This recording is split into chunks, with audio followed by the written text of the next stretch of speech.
Okay, our directions ask us to write an equation that best models the data found in the given table. So we need an equation for this. And then we need to use that equation to find the missing value in the table. In other words, what is that value right there, missing value? Okay, so let's go back to the top. We're going to need to start with the equation. They did not give us any clue as to whether or not this is linear or quadratic. We don't know if this relationship is going to make a line or a parabola. So let's go to our calculator to graph this and see what it looks like.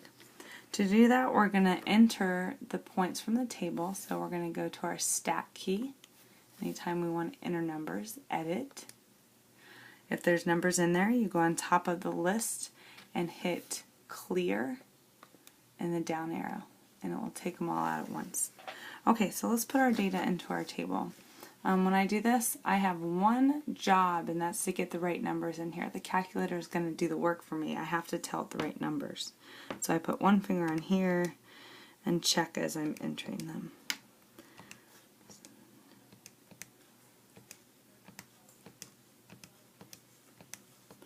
Okay, I'm going to go back through these because I lost track. Let's see.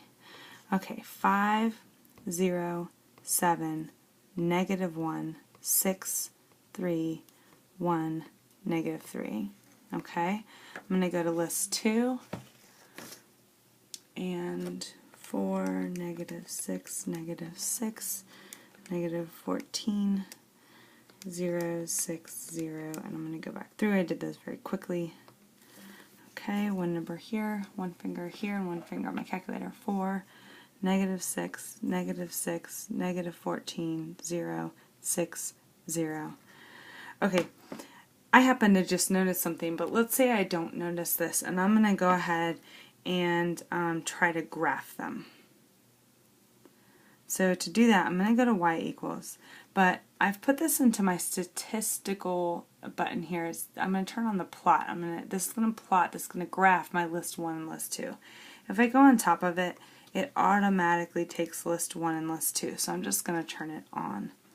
Now, the other thing I want to do is, if I just hit graph right now, depending on where my points are, I might not see them.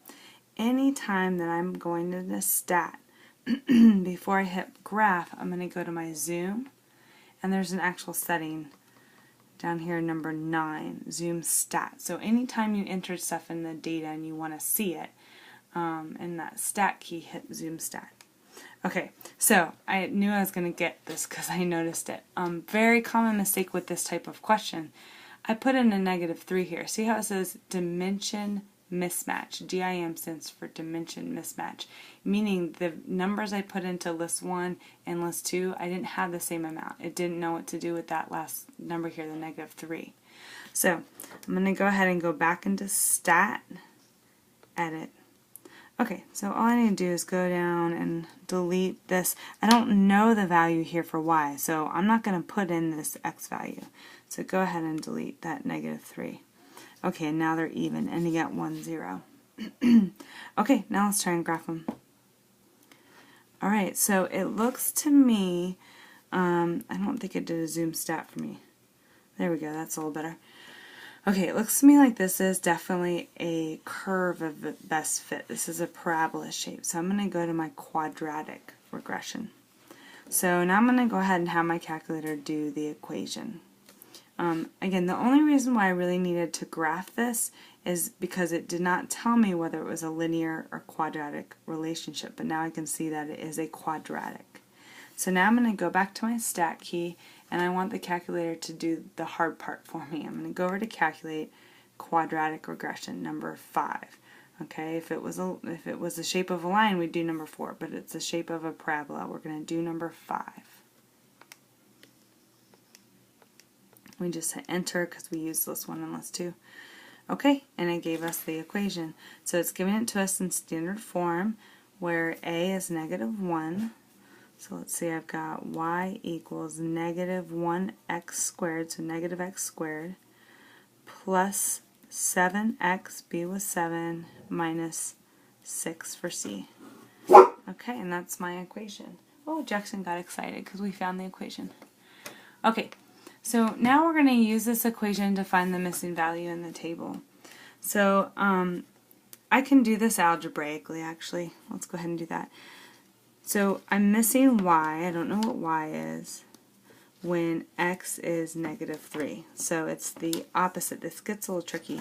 The opposite of negative 3 squared plus 7 times negative 3 minus 6. Okay.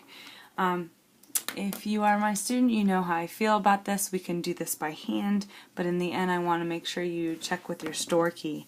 So negative 3 squared is 9, so that's the opposite of 9, because I've got that on the outside. A positive times a negative is negative 21 minus 6. So it looks like this is all negative, so that's going to be negative 36. Okay, so again, let's go ahead and double check with our calculator.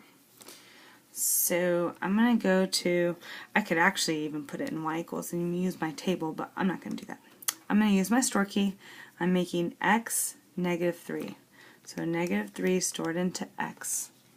And then I'm going to enter the equation that we came up with right here. I'm actually entering the expression on the right because I'm looking for y. Y equals negative x squared plus 7x minus 6. And I got negative 36 with the calculator as well.